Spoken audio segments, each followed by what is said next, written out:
Hei! Astăzi vreau să împart cu voi ceva deosebit.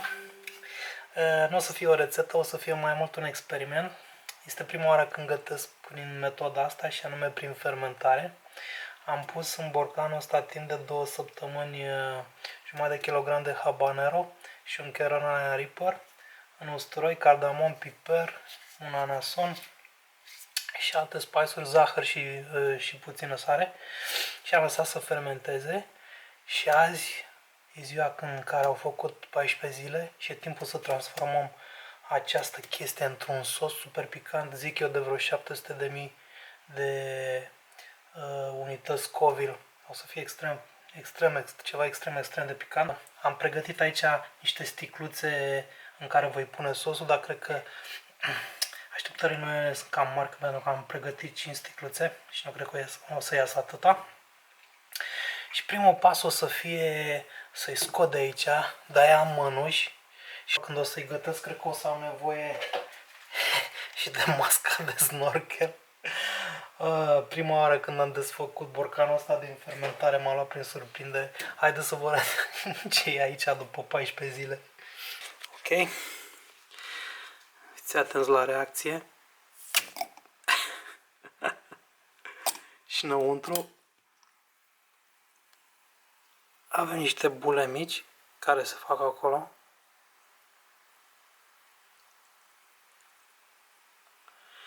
Și acum să-i scoatem de aici.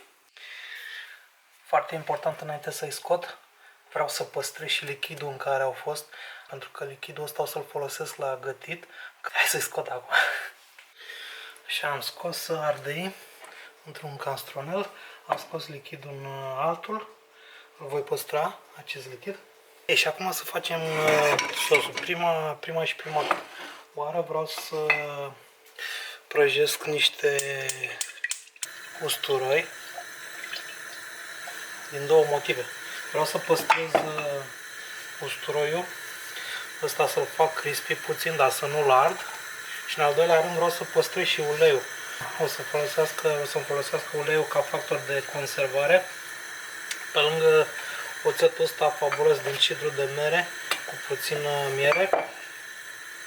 Și acum voi prăji niște usturoi. Acest usturoi, când începe să se îngălbenească, îl voi scoate de pe foc.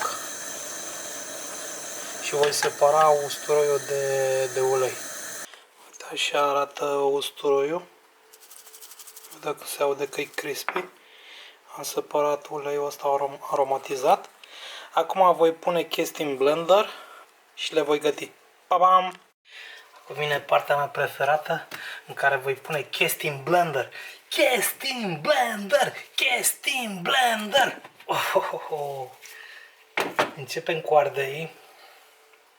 Am ales habanero și apropo, ăștia sunt habanero crescuți în România, deci mă așteptam să nu fie așa picanți. Am gustat dintr-unul crud și mi-am morțit buza inferioară vreo 15 minute. Am ales habanero pentru că sunt foarte gustoși. Punem usturoiul crocant. Punem jumătate de ulei și pe urmă văd mai încolo dacă pun mai mult. Pun puțină din zeama în care au stat ardei, oțet din cidru de mere cu puțină miere. Pun prea mult, doar cât să aibă o bază acolo și să ajute la conservare, să stea cât mai mult în timp. Puțină sare, nu prea mult, pentru că au stat deja în lichidul la 2 săptămâni cu destulă sare și să începem. Și este doar o pastă acum, e clar că trebuie să mai pun lichid. Mai punem din zeama de fermentare. Punem tot uleiul. Îi punem niște oțet, nu prea mult.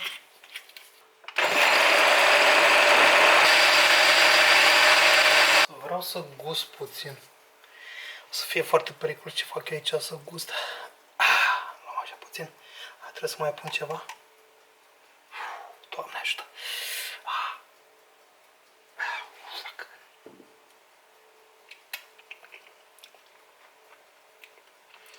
Mă lovește din prima. O, Sfinte Sisuie.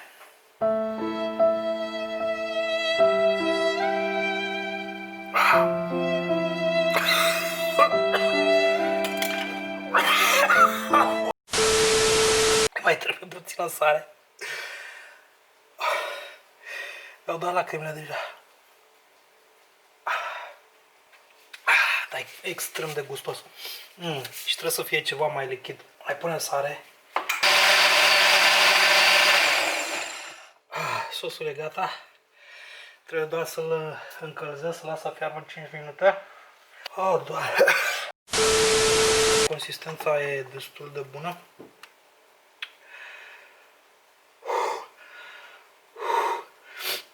Îl voi încălzi acum. Iată cum arată sosul. Înainte să-l pun în sticle pe care le-am sterilizat. Doamne! Transpir continuu de 10 minute. Am și mâncat cu lingurița, ce e drept.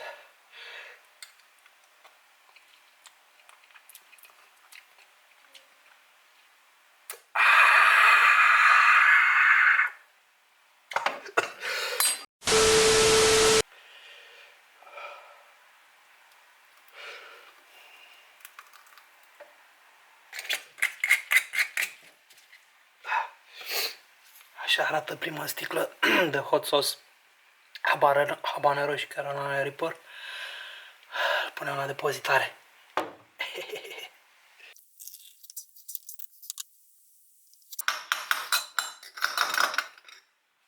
Asta mi-a ieșit din jumătate de kil de habanero. După ce am gustat, nu cred că are chiar 700 de mii, dar vreo 400 de mii Scoville tot are. Hai să facem o probă pe bune. Testul îl voi face cu niște aripioare picante pe care le voi marina mai întâi timp de 2 ore. Voi face o marinadă simplă. Astea sunt aripioarele. Am pregătit aici niște ceapă, niște usturoi. Baza pentru orice când miroase bine în bucătărie. Niște lime, lămâie, ulei de măsline, 2 tipuri de sos de soia. Cred că am nevoie doar de jumate.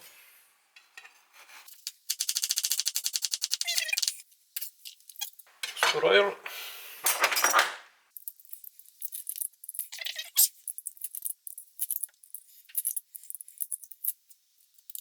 Zeama de la un lime și să văd câtă zeamă are acest lime dacă mai completez cu lămâie.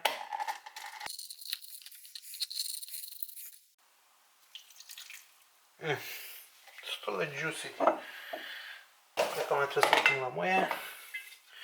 Niște ulei de măsline. Sare.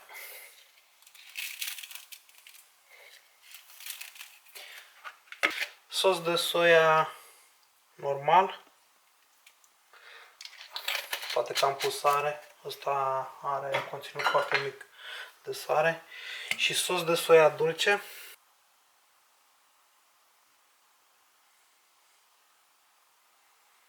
Cam atâta. Și sosul pe care l-am preparat noi, sosul ăsta picant. O să pun foarte puțin. O picătură. 2, 3, 4, 5. Ok, cred că ajunge. La frigider 2 ore și pe urmă le gătim. Așa arată aripioarele după 2 ore de marinat. Am mai pus, simțeam că lipsește ceva, pe lângă ghimbir, că n-am mai avut. Am pus și niște paprika afumată, condimentul meu preferat. Am încălzit cuptorul la 200 de grade, o să le las 40 de minute pe parte, le întorc 30 de minute pe cealaltă și sunt gata. O să fac pentru ele buffalo sauce cu sosul ăsta picant pe care vreau să-l testez. Că pentru asta facem aripioarele. Și cu asta am făcut și o rețetă, cu toate că nu era în plan.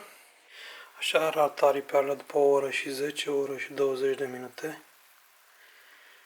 Le las să se răcească puțin, după care vom face un sos buffalo sauce și le vom mânca. Ok, sosul buffalo este cel mai ușor din istorie. Se folosește doar sosul tău preferat picant și unt. În mod tradițional se folosește Frank's Red Hot Sauce. Am fost în state, l-am gustat, nu e cine știe ce. Eu o să folosesc sosul meu. Și poți să-ți reglezi cantitățile, cât de picant să fie sosul. Standard se folosește o treime sos și 2/3 spre 3/3 unt. 3 cubulețe de unt, o linguriță de sos. Pus 2 lingurițe de sos. Asta înseamnă că trebuie să pun mai mult unt. Aștept acum să se topească untul.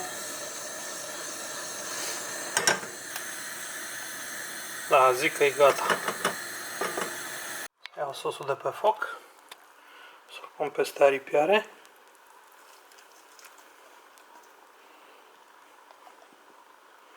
Le dau prin sos, să-și ia cât mai mult. Trebuie să fie acoperite pe toate părțile de sos. Arată bine. Așa arată.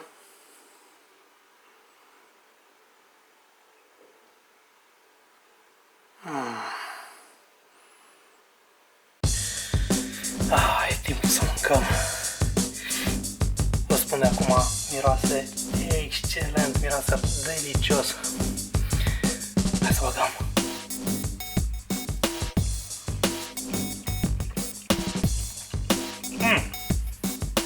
Excelent.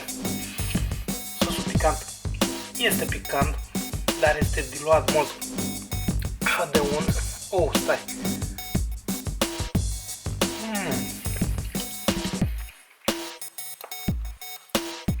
Asta delicioasă, nu pot să mă abțin. Vreau să comentez, nu pot. Să iau și un mini copănel, dăm prin sos. Iar și ce.